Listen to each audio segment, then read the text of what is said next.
प्यारे बच्चों, रचनात्मक बोध के अंतर्गत आइए आज हम सीखते हैं अनुच्छेद लेखन।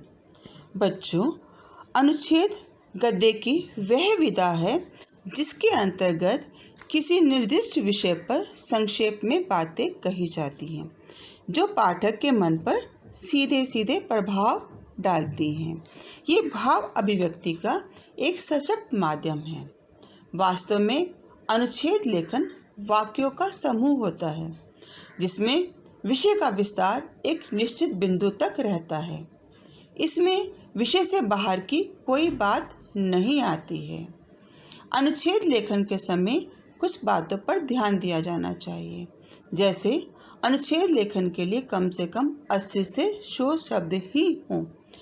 अगर आप एक वाक्य में 10 या 12 शब्द लिख रहे हैं तो कम से कम आपके पास 10 या 15 वाक्य ऐसे हों जिसके अंतर्गत आप अनुच्छेद लिख पाएं। अनुच्छेद लिखते समय कुछ संकेत बिंदु दिए जाते हैं। उन संकेत बिंदुओं के आधार पर ही अपने भावों को विस्तार दिया जाना चाहिए। अनुच्छेद लेखन के समय कुछ और विशेष बातें जो हमारे अनुच्छेद को अच्छा बनाती हैं उस पर ध्यान दिया जाना चाहिए। जैसे पहला है विषय का पूर्ण ज्ञान।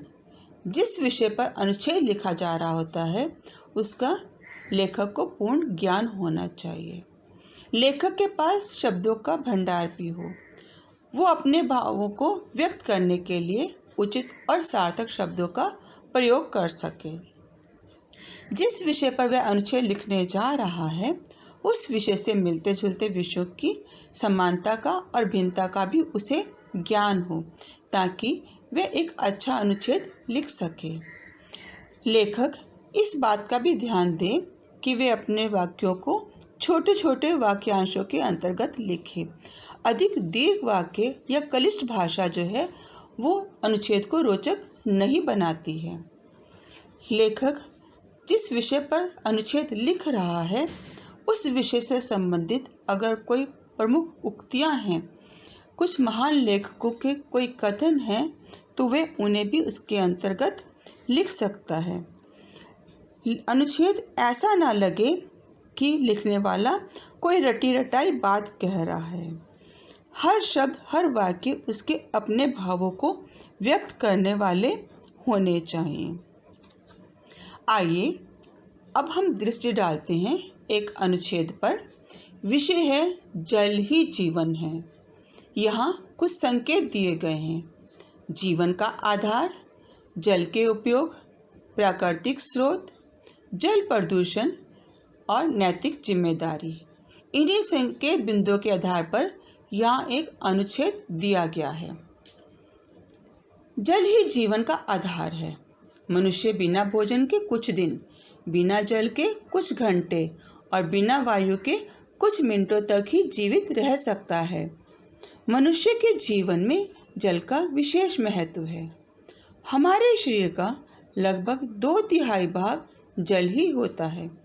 जल के अनेक उपयोग हैं। हमारे शरीर के साथ साथ इसकी घरेलू कामों, उद्योगों और कृषि कार्यों में विशेष भूमिका होती है।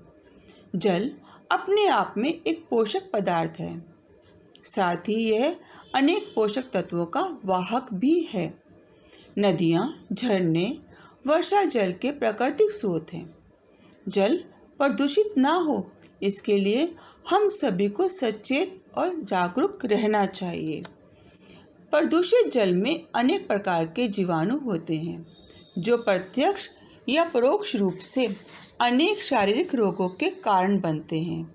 जल को प्रदूषित होने से बचाने के लिए के साथ साथ जल का कभी अपव्यय नहीं करना चाहिए। जल की एक एक बूंद कीमती है। जल की उपयोगिता को ध्यान में रखते हुए जल को स्वच्छ रखना और उसके दुरुपयोग को रोकना हम सबका नैतिक कर्तव्य है। तो बच्चों, यहाँ था अनुच्छेद जल ही जीवन है। तो आइए अभ्यास कार्य देखें। विषय है समय का सदुपयोग। इसके अंतर्गत संकेत बिंदु दिए गए हैं। समय निरंतर गतिशील, समय का महत्व, सफलता का मूल मंत्र, विद्यार्थी जीवन में उपयोगिता। बच्चों, यहाँ अपने इन संकेत बिंदुओं के आधार पर अनुच्छेद लिखना है। आपको बताना है कि समय निरंतर चलता रहता है। जिस प्रकार घड़ी की सुइयां निरंतर गतिशील रहती हैं, स्थिर नहीं रहती हैं, ये गतिशील घड़ी की सुइयां हमें बताती हैं कि समय कभी किसी के लिए नहीं रुकता। प्रत्येक व्यक्ति के लिए समय का महत्व है।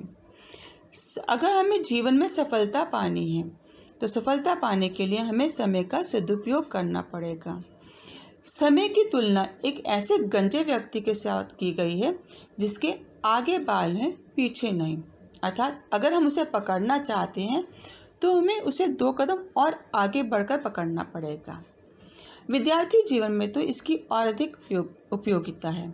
अगर विद्यार्थी समय पर कार्य नहीं करेगा, समय पर पढ़ाई नहीं करेगा, परीक्षा के लिए तैयारी नहीं करेगा, तो वह जीवन में सफल नहीं हो पाएगा।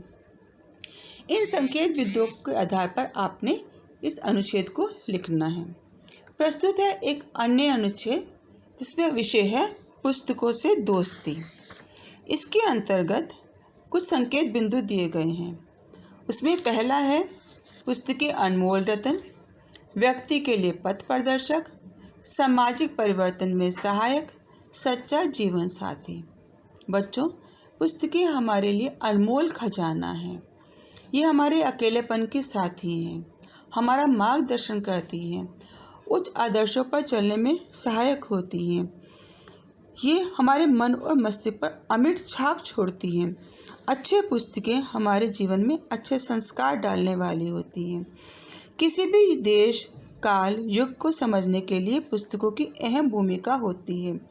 पुस्तकों में हमें विद्वानों के व्यवहार, आचार विचार का ज्ञान होता है। महान पुरुषों के द्वारा लिखी गई पुस्तकें हमारे जीवन को उचित रास्ते पर ले जाने वाली होती हैं। ये हमारे पथ प्रदर्शक बनकर हमें हर समस्या से उबरने में सहायक होती हैं। ये जन जागृति में अहम भूमिका निभाती हैं। वास्तव में ये हमारे जीवन की सच्चे साथी हैं। धन्यवाद।